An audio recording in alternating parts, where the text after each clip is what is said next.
In the dark ages of medieval Europe, justice was harsh and swift. The laws were strict, punishments were public, and every crime, no matter how small, was judged with the full weight of authority. The ringing of church bells often marked the beginning of trials, and people gathered as if it were a spectacle. For many, these trials were not just about law, but about entertainment, fear, and control.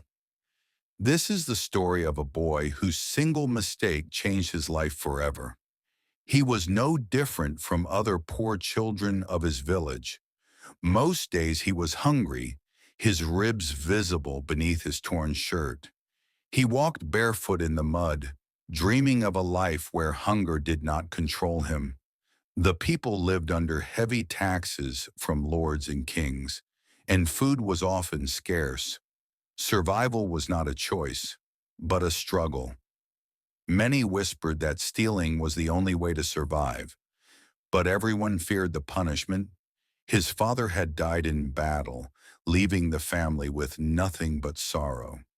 His mother worked endlessly, but still could not feed her children. The boy, though only 14, carried the burden of a grown man. He saw his younger siblings cry from hunger, their eyes hollow, their stomachs empty. Hunger burned inside him too, until he could no longer stand it.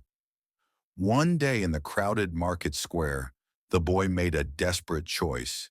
The air smelled of roasted meat and fresh bread. Merchants shouted, coins clinked, people bargained. The boy's eyes locked on a single loaf of bread, golden and warm. His heart pounded. He knew the risk, yet his hands moved before his mind could stop him. He stole the loaf and hid it under his arm. But fate was not kind. "Thief!" the merchant shouted. The crowd turned, eyes sharp as knives. Soldiers rushed in and seized the boy by his arm. The bread fell to the ground, trampled under feet. The people whispered, some with pity, some with anger. "Another thief," they said. "He must be punished." Word spread through the town like fire. A boy had been caught stealing, and soon he would face the judgment of the court.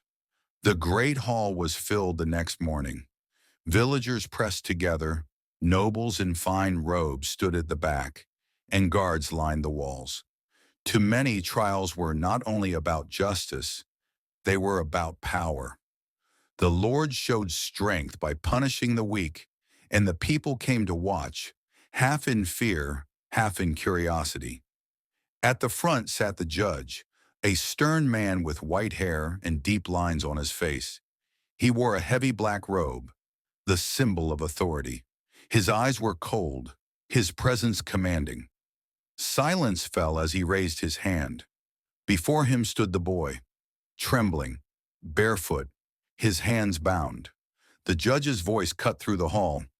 "You are accused of theft. Do you confess?" The boy lowered his head. His voice shook as he admitted everything. He spoke of hunger, of his mother, of his starving siblings. His words cracked with pain. The hall grew silent. For a moment, they did not see a criminal. They saw a child. Mothers in the crowd wiped their tears. Fathers shifted uncomfortably. Even the merchant, who had shouted for punishment, lowered his eyes. But the law was the law. The judge rose to speak. His voice thundered, "The law must be obeyed.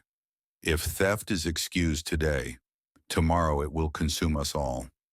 Theft cannot be ignored, for it destroys order. But," he paused and the hall leaned forward in silence, "justice is not only punishment. Justice must also carry compassion." Whispers filled the hall. Some nodded, others shook their heads. Everyone waited. Then came the shocking verdict. The boy would not lose his hand, as many feared. He would not be locked in chains. Instead, the judge ordered the merchant to provide bread to the boy's family every week, and he declared that the community must take responsibility for its weakest, or else the law itself would crumble. The hall erupted. Some shouted in outrage. Others gasped in disbelief. A few cheered through tears. The boy's mother collapsed in relief. The boy himself could not believe what he had heard. That day, a single boy's mistake shook the entire town. It reminded them that justice was not only about punishment, but about mercy, not only about fear, but about humanity. And even now, centuries later, the story is remembered as the mistake that changed his life forever.